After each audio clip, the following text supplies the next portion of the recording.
Dear students, कैसे हो? सुधीर बिश्ने की यूट्यूब चैनल फिजिक्स क्लासेस पर आपका स्वागत है। इससे जो पिछले लेक्चर थे उसके अंदर हमने combination of resistance, series and parallel and electric power के बारे में डिस्कस किया था। आज हम डिस्कस करने जा रहे हैं heat effect of electric current. क्या चीज़? Effect of electric current. देखो, इलेक्ट्रिक करंट है, उसके कौन कौन से इफेक्ट हो सकते हैं। पहले हम बात करते हैं हीटिंग इफेक्ट, कि जब भी किसी कंडक्टिंग वायर में से करंट फ्लो करेगा तब क्या होगा? हीट प्रोड्यूस होगा। Second thing, magnetic effects. Third, chemical effects. वैसे तो काफ़ी सारे इफेक्ट्स प्रोड्यूस होते हैं, बट हम इम्पोर्टेंट मेन जो इफेक्ट्स हैं उनके ऊपर डिस्कस करें आपके लेवल के ऊपर। Heating effect, magnetic effect and chemical effect.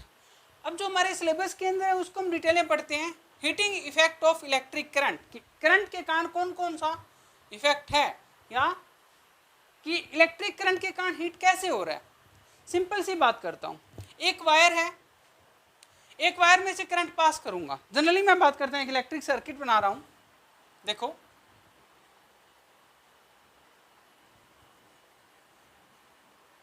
Battery लिया मैंने, की लगाया, क्लियर है, और यहाँ पे एक रेजिस्टेंस लिया और इसको ऑन कर दिया। क्या हो गया? ये मेरे पास क्या लिया मैंने? हाई रेजिस्टेंस लिया। क्या लिया? High resistance. जब इसमें से मैं क्या करूँगा, इस बैटरी में से करंट फ्लो कराऊंगा, इसको ऑन करूँगा, तब क्या होगा? करंट फ्लो करेगा पॉजिटिव टू नेगेटिव टर्मिनल। जैसे ही करंट फ्लो करेगा तो ये क्या? हाई रेजिस्टेंस है। यहाँ पे अगर इस वायर का रेजिस्टेंस हाई होगा तो क्या होगा? हीट प्रोड्यूस होगी। ये किसकी तरह काम करता है? सिंपल सी बात करता हूँ, हमने फ्रिक्शन के बारे में पढ़ा है। जैसे मेरे पास हैंड्स है, हैंड्स को रब करूँगा, क्या होगा? फ्रिक्शनल फोर्स के कारण क्या होगा? गर्म हुए कि नहीं हुए? वार्म हुए। सेम उसी तरीके से जब मैं हाई रेजिस्टेंस के अंदर से अगर मैं इलेक्ट्रिक करंट को पास करता हूँ, मेरे पास क्या प्रोड्यूस होता है? हीट प्रोड्यूस होता है। देखो क्या कह रहा है, when an electric current pass हो रहा हो किससे? थ्रू हाई रेजिस्टेंस वायर से। कंडीशन क्या है? रेजिस्टेंस क्या उसका? हाई हो, बिकम्स वेरी हॉट, वो गर्म हो जाएगा। सिंपल सी बात है। And produce heat.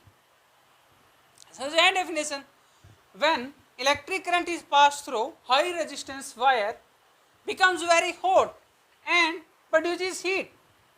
This effect is called heating effect of electric current. Clear है? इसको हम क्या कहेंगे? Heating effect of current, electric current. या हम इसको हम ये भी कह सकते हैं joules law of heating effect, क्योंकि जूल्स नाम के एक साइंटिस्ट थे, उन्होंने इसका मैथमेटिकल फॉर्मूला दिया था कि हीट हम कैसे कैलकुलेट कर सकते हैं, कितना करंट फ्लो होगा तो हीट प्रोड्यूस होगा वायर में से। क्लियर है? चलो लेट्स सी। अब हम क्या करेंगे? फॉर्मूला कैलकुलेट करते हैं। Formula for effect of current. Formula कैसे? देखो, हमने इलेक्ट्रिक पोटेंशियल का फॉर्मूला पढ़ा है। किसका? Electric potential V। क्या होता है? वर्क डन बाय में चार्ज मूव। भाई किसी भी एक इलेक्ट्रिक सर्किट के अंदर से अगर V पोटेंशियल अप्लाई करता हूँ, पोटेंशियल डिफरेंस क्रिएट करता हूँ, Q चार्ज फ्लो होता हो, तब क्या वर्क डन करना पड़ता है। तो ये फॉर्मूला वहाँ से निकल के है। यहाँ से वर्क डन का वैल्यू निकालता हूँ, W का वैल्यू, तो क्या आ जाएगा? V into Q. क्या आएगा? V into Q. अब क्यू क्या है? चार्ज। चार्ज से हमने क्या निकाला था? Electric current. इलेक्ट्रिक करंट क्या होता है? I is equal to Q by T, charge flowing per unit time. Q का वैल्यू यहाँ से क्या आएगा? किसका? क्यू का वैल्यू आ जाएगा I इंटू टी। ये क्यू का वैल्यू मैं क्या पुट करता हूँ? यहाँ पे पुट करूँगा। मेरे पास क्या? V इलेक्ट्रिक पोटेंशियल, किससे? बाय ओम्स लॉ से। किससे? By Ohm's law.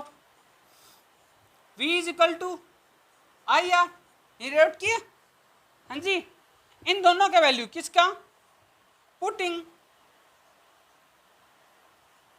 Value of V and I किसमें?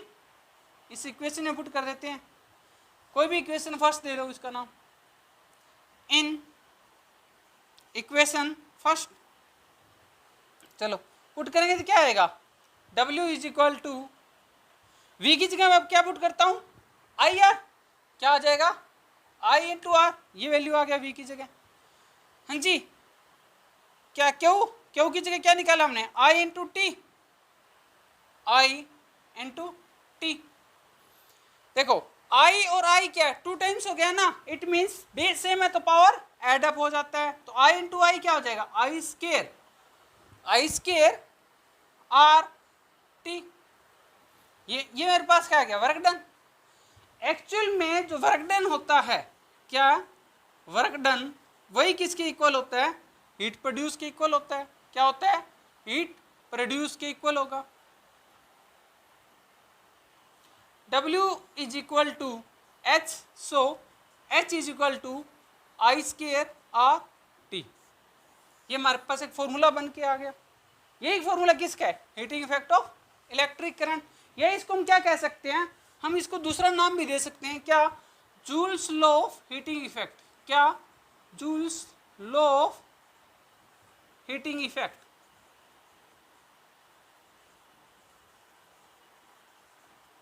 देखो इस फॉर्मूले के हमने क्या देखा कि आई क्या है, आई करंट है, आर क्या है, रेजिस्टेंस, टी क्या है, टाइम। हीट किसके इक्वल आ गया, आई स्केयर आर टी। मतलब किसी भी वायर में से जो करंट फ्लो होगा उसका स्केयर के डायरेक्टली प्रोपोर्शनल होगा। कौन, हीट। रेजिस्टेंस भी अगर हम बात करता हूं, एच डायरेक्टली प्रोपोर्शनल किसका हो गया, स्केयर ऑफ द करंट, और एच डायरेक्टली प्रोपोर्शनल किसके हो गया, resistance of the wire, and H directly proportional to T. कि जितने ज़्यादा टाइम के लिए करंट फ्लो करवाएंगे उतनी ज़्यादा हीट प्रोड्यूस होगी। सिंपल सी बात करता हूँ, अगर मैं एक हीटर लेता हूँ, इलेक्ट्रिक हीटर, उसको 10 मिनट्स के लिए ऑन करता हूँ, फिर उसी हीटर को मैं 20 मिनट्स के लिए ऑन करता हूँ, तो क्या होगा, हीट किसके अंदर ज़्यादा प्रोड्यूस हुई, जो 20 मिनट्स। क्यों, heat directly proportional to time. जितना ज़्यादा टाइम इंक्रीज होगा उतनी हीट मिलेगी, जितना ज़्यादा उस वायर का रेजिस्टेंस होगा उतनी में हीट मिलेगी, और जितना ज़्यादा करंट होगा। क्लियर है, कोई समस्या, okay. If I doubles the value of the current, अगर मेरे पास आई वैल्यू गिवन है और इसकी वैल्यू डबल कर देता हूं तो हीट के ऊपर क्या इफेक्ट पड़ेगा। देखो डबल करता हूं तो क्या हो जाएगा, 2i हो जाएगा, और करंट का स्केयर क्या हो जाएगा, ये 4i square. It means heat क्या हो जाएगी, 4 टाइम्स हो जाएगी। क्लियर है। अगर मैं रेजिस्टेंस की वैल्यू को डबल करता हूं हीट क्या होगी, ओनली 2 टाइम्स होगी। टाइम की वैल्यू को डबल करता हूं तो हीट क्या होगी, 2 टाइम्स होगी। ध्यान रखना, जब स्केयर आ गया इसी के केस में हीट का वैल्यू 4 टाइम्स होगा, अदरवाइज जितना टाइम्स करेगा उतना टाइम्स हीट मल्टीपल रहेगा। ओके डियर स्टूडेंट्स, आइए न्यूमेरिकल करते हैं। देखिए numerical, potential difference across 250 volt, क्या दे रखा है, पोटेंशियल डिफरेंस दे रखा है, कितना, 250 volt. Across a resistance, R का वैल्यू कितना दे रखा है, 500 ओम। कितना दे रखा है, 500 ओम। इन एन इलेक्ट्रिक आयरन, ठीक है, एक इलेक्ट्रिक आयरन यूज कर रहे हैं, उसके अंदर पोटेंशियल डिफरेंस दे रखा है कितना, 250 volt and resistance 500 ohm. Calculate current, किसका वैल्यू पूछा है, करंट का वैल्यू। फर्स्ट पार्ट कर रहे हैं हम इसका। आई का वैल्यू कहाँ से निकालूंगा, देखो मेरे पास एक ओम्स लॉ था, किसके द्वारा, by ohms law. V is equal to I R, I का वैल्यू क्या आ जाएगा, V बाय आर, क्या हो जाएगा, V बाय आर। पुट कर देते हैं वैल्यू, V कितना है 250, R कितना है 500। सोल्व कर लो इसको, क्या आ जाएगा 1/2 या 0.5, क्या आएगा 0.5 एम्पियर। आई का वैल्यू निकला है, आई का वैल्यू पूछा था मेरे से, कितना आएगा 0.5 एम्पियर।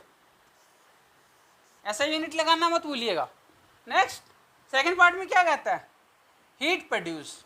क्या पूछा इसने, हीट प्रोड्यूस।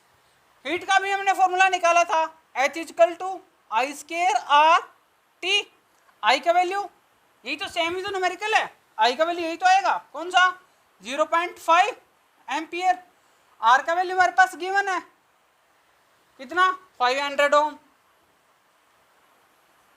और टी देखो कितने का heat produce in 10 seconds, time दे दिया इसने कितना 10 सेकेंड्स, सारा ऐसा यूनिट के अंदर है, पुट कर दीजिएगा वैल्यू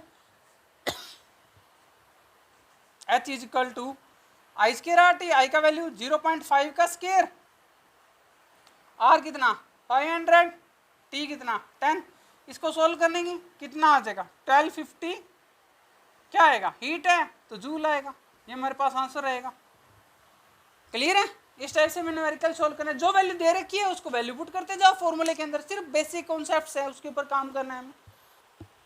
नेक्स्ट न्यूमेरिकल देखिएगा क्या कह रहे हैं, calculate the heat produce when, कितना दिया हुआ व्हेन 96,000 कूलम्स, देखो कूलम्स आ गया, इसका मतलब क्या दे दिया हमें चार्ज दे दिया, कितना 96,000 कूलम, चार्ज का वैल्यू गिवन है, और फिर charge is transferred in 1 hour, time कितना दे दिया 1 our.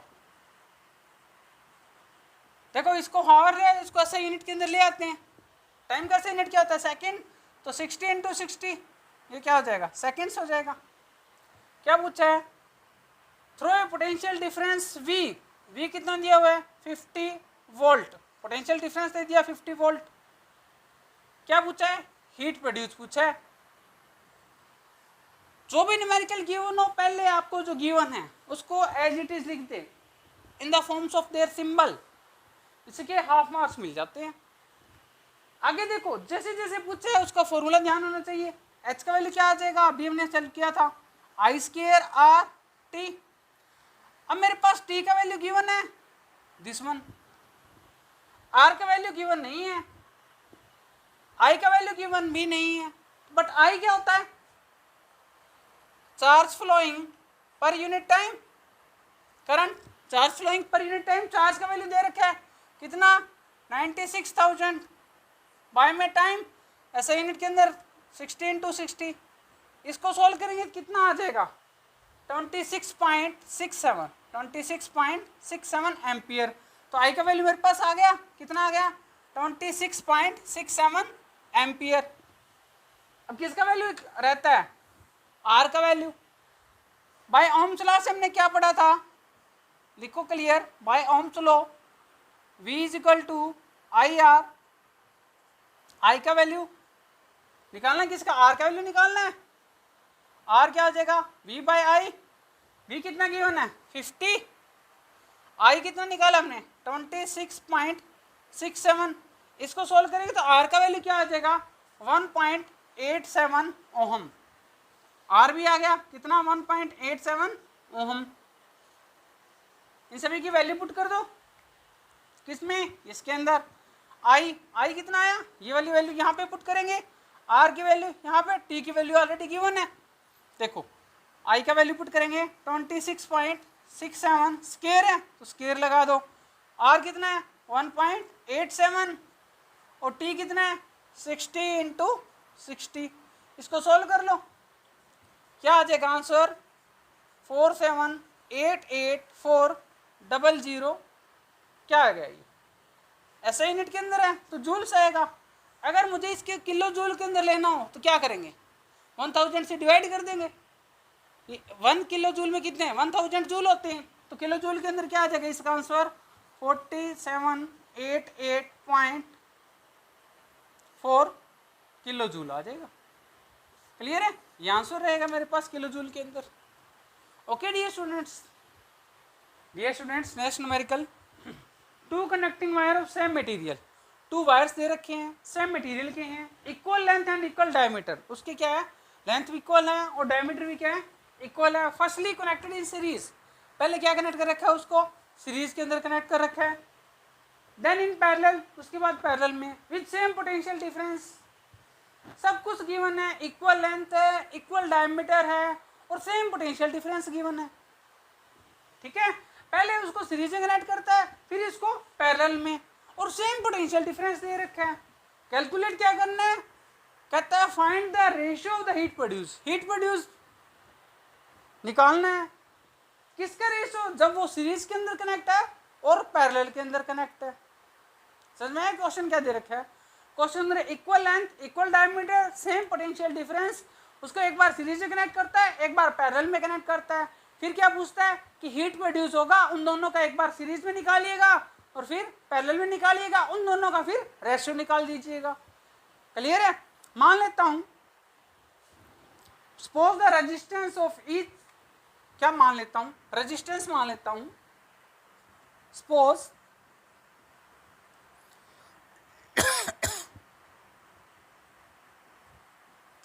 Resistance of each wire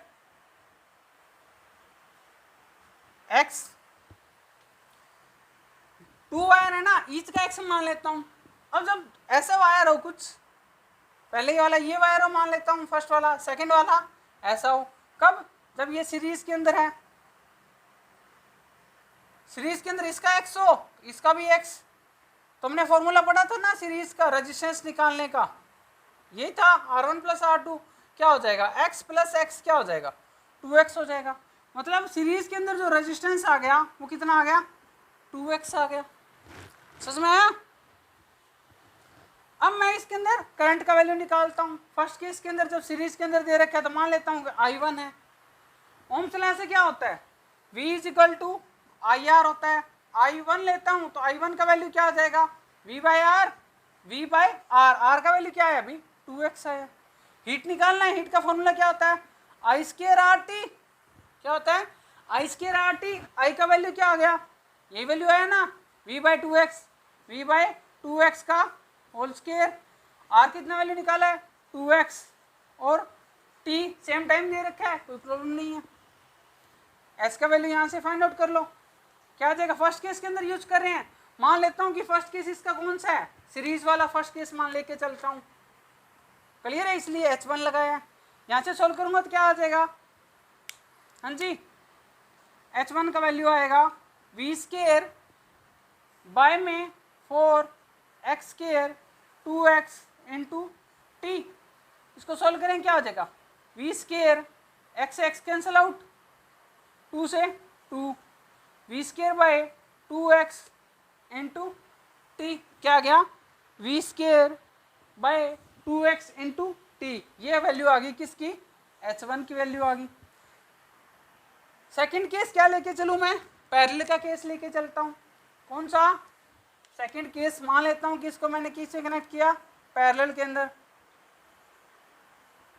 parallel के अंदर कैसे, एक रेजिस्टेंस ऐसा होगा दूसरा वायर ऐसा होगा, इसका भी x मानना है मैंने, ईच का x मान लेता हूँ। तो नेगेटिव रेजिस्टेंस क्या आ जाएगा पैरेलल के अंदर x बाई 2। क्लियर है? फॉर्मूला 1/R1 प्लस 1/R2 से सोल्व करेंगे क्या आ जाएगा x बाई 2, वैल्यू पुट कर देते हैं। बाकी सब चीज़ें तो सेम है, बस करंट का वैल्यू निकालना होगा। करंट क्या होगा, मान लेता हूँ कि सेकंड केस है तो यहाँ पे I2 ले लेता हूँ, क्या ले लेता हूँ I2, कितना होता है I, यही same V is equal to IR, I2 by R, I2 का वैल्यू क्या आ जाएगा V बाई R2 या RP पैरेलल, यही ले लेते हैं V बाई RP। V कितना है, ये तो सेम ही है, x बाई 2 पर चला जाएगा, क्या आ जाएगा 2V बाई x। और क्या टाइम का वैल्यू सेम है, वैल्यू पुट कर दो। S2 में क्या आ जाएगा I स्क्वायर RT, S2 क्या हो जाएगा I स्क्वायर। I का वैल्यू देखो I2 यूज कर रहा हूँ ना मैं किसके पैरेलल के केस में, तो क्या आ जाएगा I2 का वैल्यू 2V बाय में क्या है x का होल स्क्वायर, यही है 2V बाई एक्स। I का वैल्यू था ये I2 का, इंटू R क्या था x बाय 2 और टाइम दोनों के अंदर सेम ही है। इसको सोल्व करो क्या आ जाएगा, देखो 4 2 2 जा 4, V स्क्वायर बाय में क्या हो जाएगा x स्क्वायर इंटू में x बाय 2 इंटू में t, x से x कैंसिल आउट, 2 से 2 कैंसिल आउट, क्या बन गया 2V स्क्वायर बाय में x। देखो यहाँ से x स्क्वायर बना ना, ये क्या बना था x स्क्वायर, एक x से कैंसिल आउट हो गया था, ओनली x बच गया। यहाँ क्या 2 भी चला गया, ओनली क्या बच गया t। ये S2 का वैल्यू आ गया। फाइंड आउट क्या करना है मुझे, दोनों का रेशियो निकालना है, किसका सीरीज एंड पैरेलल का। क्या प्रोड्यूस हुआ, हीट प्रोड्यूस हुआ, तो रेशियो निकाल लो किससे H1 बाई H2 डिवाइड कर दो, किसको इस फर्स्ट इक्वेशन को और सेकंड को। कैसे निकलेगा ये देखो, डिवाइड करने पे H1 bye H2, H1 bye H2 divide करने पे यही आएगा ना। H1 का वैल्यू क्या है, V square T by 2x, क्या है वी स्केयर, ये वैल्यू टी बाय में 2x, ये वैल्यू पुट कर दिया V square T by 2x। Second का value 2v square T, H2 का वैल्यू 2v स्केयर टी, ऊपर क्या है ये x ऊपर चला जाएगा, सोल्व करो इसको, v स्केयर से v square cancel out, t से t कैंसिल आउट, x से x कैंसिल आउट, क्या बच गया H1 बाय H2 क्या आ गया, यहाँ तो ऊपर 1, 2 2 से क्या हो जाएगा 4, तो इन दोनों का रेशियो क्या आ गया H1 रेशियो H2 का, हाँ जी 1 रेशियो 4। क्लियर है, सिंपल से। अब उस न्यूमेरिकल की स्टेटमेंट देख के आपको घबराना नहीं है, जो वैल्यू पूछे रखते जाओ।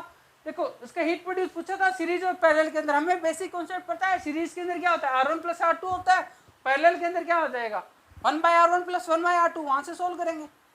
क्लियर है, सोल्व करते हुए इसका आंसर आ जाएगा। फाइनल आंसर क्या रहेगा 1/4।